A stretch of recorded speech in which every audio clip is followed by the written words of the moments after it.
आज की इस खबर में हम आपको दिखाएंगे कि कैसे कानपुर नगर से जाकर के कुछ भूमाफियाओं ने उन्नाव को भी अपने शिकंजे में ले लिया है। और ख़ास बात यह है कि यह सब सफ़ेद पोश हैं, सफ़ेद पोशों से जुड़े हुए हैं। मरहूम हाजी मुश्ताक सोलंकी का एक बेटा, जी हाँ गौर से सुनिएगा, एक बेटा उन्नाव से भूमाफिया घोषित हो चुका है। कि हमें लगातार सूचनाएं मिल रही हैं कि इरफान सोलंकी, उनके चाचा और उनके भाई रिजवान सोलंकी, उनके चाचा इश्तियाक सोलंकी ने कैसे क्या क्या किया है, कैसे जुल्म ढाए हैं। सरकार योगी आदित्यनाथ की जरूर है, लेकिन रसूख समाजवादी पार्टी के विधायक इरफान सोलंकी का चलता है।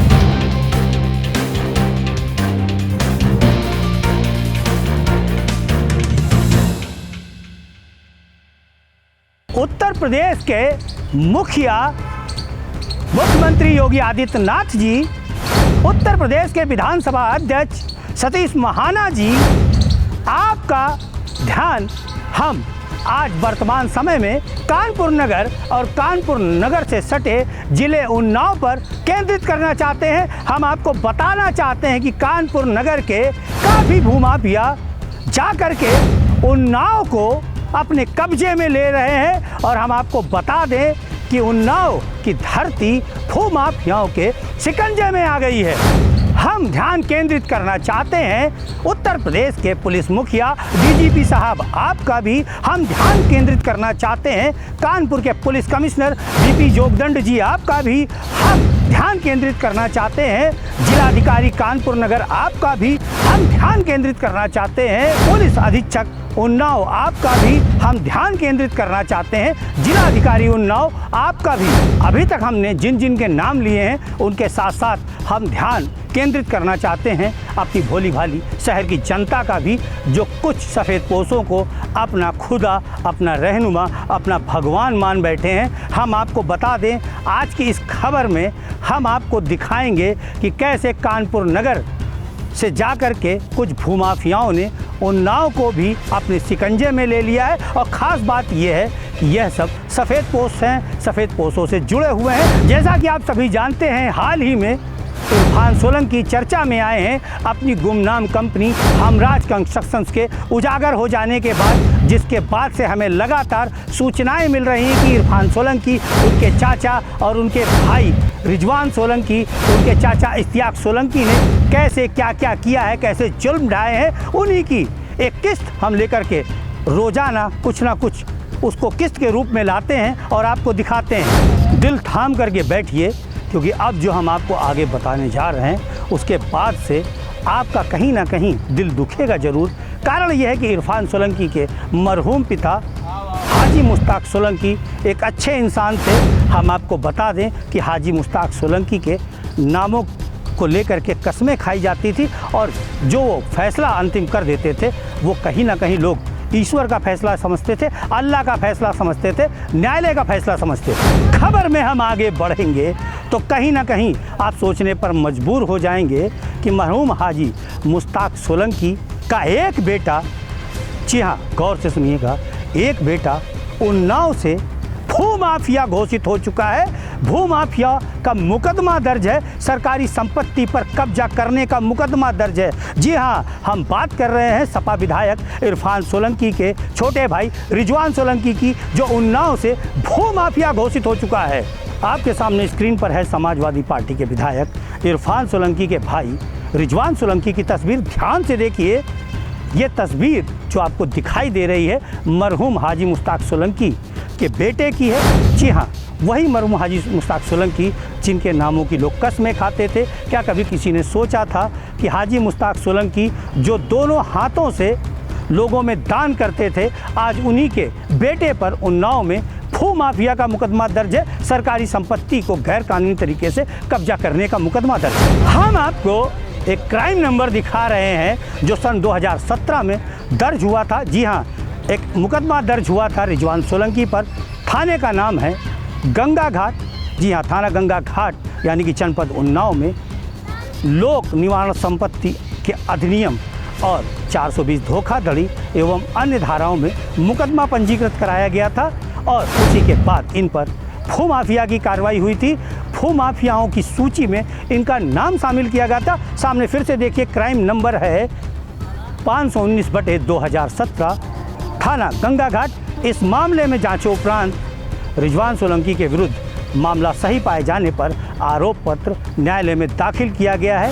अगर आपको अभी भी एतबार ना हो रहा हो तो आप उन्नाव डीएम के कार्यालय में, पुलिस अधीक्षक उन्नाव के कार्यालय में जाकर के पता कर सकते हैं। जो संभावित भूमाफियाओं की सूची जिला प्रशासन ने तैयार की है, जो भूमाफिया सक्रिय हैं, उनमें एक नाम रिजवान सोलंकी का भी है। लेकिन अब हम आपको उन लोगों के भी नाम दिखाते हैं जो ज़्यादातर रहते तो कानपुर में हैं, कुछ उन्नाव के भी हैं, जिन्होंने पूरे के पूरे उन्नाव को अपने शिकंजे में ले रखा है। और आज तक अभी हमारे यशस्वी मुख्यमंत्री योगी आदित्यनाथ की नज़रें इधर नहीं गई हैं। जिला प्रशासन सिर्फ और सिर्फ एफआईआर दर्ज करा देता है, लेकिन इनकी संपत्तियों की रिकवरी कब होगी, सरकारी संपत्तियों को इनकी कैद से आज़ाद कब कराया जाएगा, ये तो आने वाला समय बताएगा। क्योंकि खबर अब हमने दिखाई है, फिलहाल सूची आपके सामने है। उन्नाव प्रशासन ने जिनको भूमाफिया घोषित किया उनके नाम है डॉक्टर नसीम अहमद, केडिया कॉलोनी, जाजमऊ, कानपुर, दिलशाद श्यामनगर, कानपुर,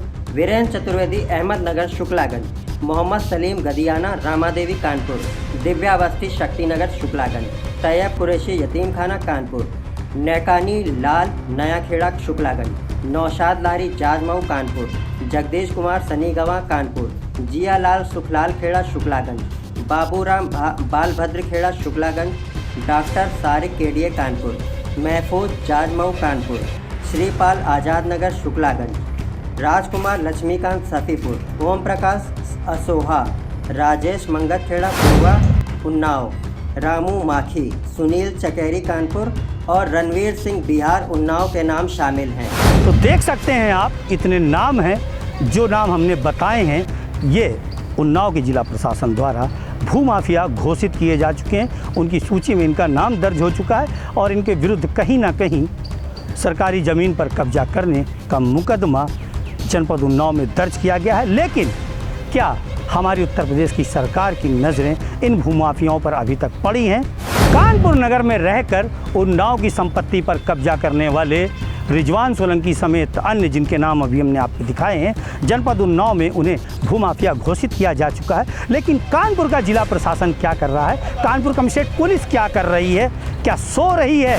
आप बताइए कि रिजवान सोलंकी ने क्या यहाँ पर महिलाओं के साथ अत्याचार नहीं किया है, कि उनकी ज़मीनों पर कब्जा नहीं किया है, कि रिजवान सोलंकी के भाई सपा विधायक हाजी इरफान सोलंकी पर कब्जों के आरोप नहीं लगे हैं? क्या हाजी इरफान सोलंकी ने गुमनाम कंपनी नहीं बना रखी थी जिसका पार्टनर टेरर फंडर हाजी वसी निकला है? ये सब देखने के बाद भी हम आपको बता दें, मेराज सोलंकी ने भी नजूल की संपत्ति पर कब्जा करके गैर कानूनी तरीके से बेचा है। पता नहीं कितने सरकारी महकमों की ज़मीन कब्जा की है इन्होंने, कितनी नजूल की भूमि कानपुर में कब्जा की है। लेकिन शर्म आनी चाहिए कानपुर के जिला प्रशासन को, कितनी सब जानकारी होने के बाद भी इस विधायक के गैंग पर इसके जो भाई है, जो उन्नाव में भूमाफिया घोषित हो गया है, दिन दहाड़े महिलाओं पर अत्याचार करता है, कब्जे करता है, लेकिन उस पर मुकदमा दर्ज नहीं किया जाता है। सरकार योगी आदित्यनाथ की जरूर है, लेकिन रसूख समाजवादी पार्टी के विधायक इरफान सोलंकी का चलता है। मैं चैलेंज करता हूं अपने जन एक्सप्रेस फाइटर जी कहीं के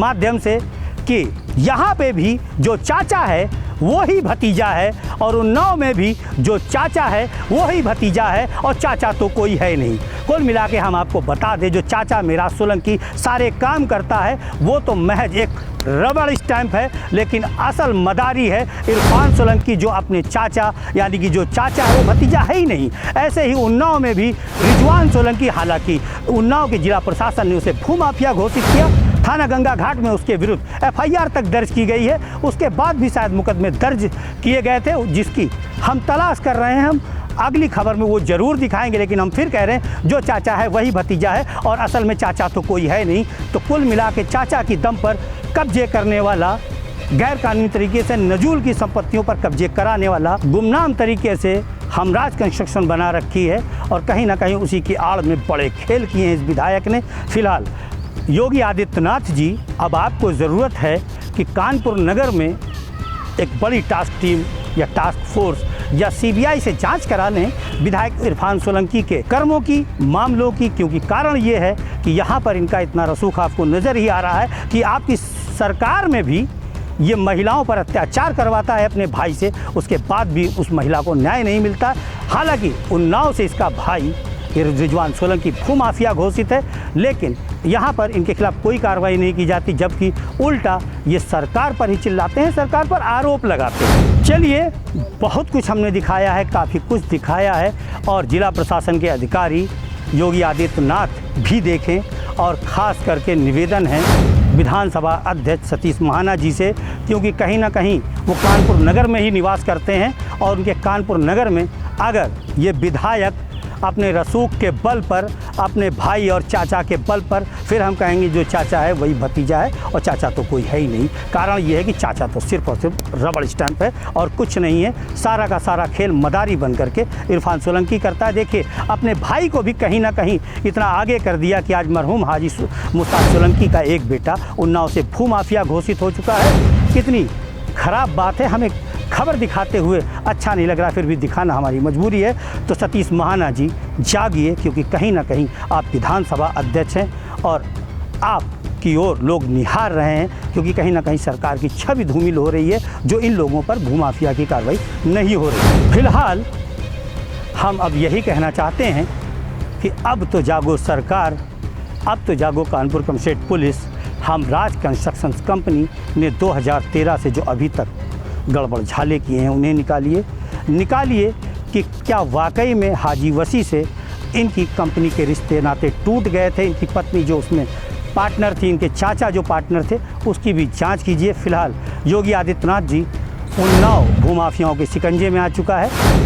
विधानसभा अध्यक्ष सतीश महाना जी उन्नाव भूमाफियाओं के शिकंजे में आ चुका है, और कानपुर नगर में भी इरफान सोलंकी के चाचा ने नजूल की भूमियों पर कब्जा करके उन पर आलीशानी इमारतें बना करके उन्हें बेचा है। उस पर भी जांच कीजिए, और भी बहुत से मामले हैं इनकी गुंडागर्दी के, उस पर भी जांच होनी चाहिए। फिलहाल हम ले रहे हैं अलविदा, मिलेंगे फिर किसी नई खबर के साथ। नमस्कार।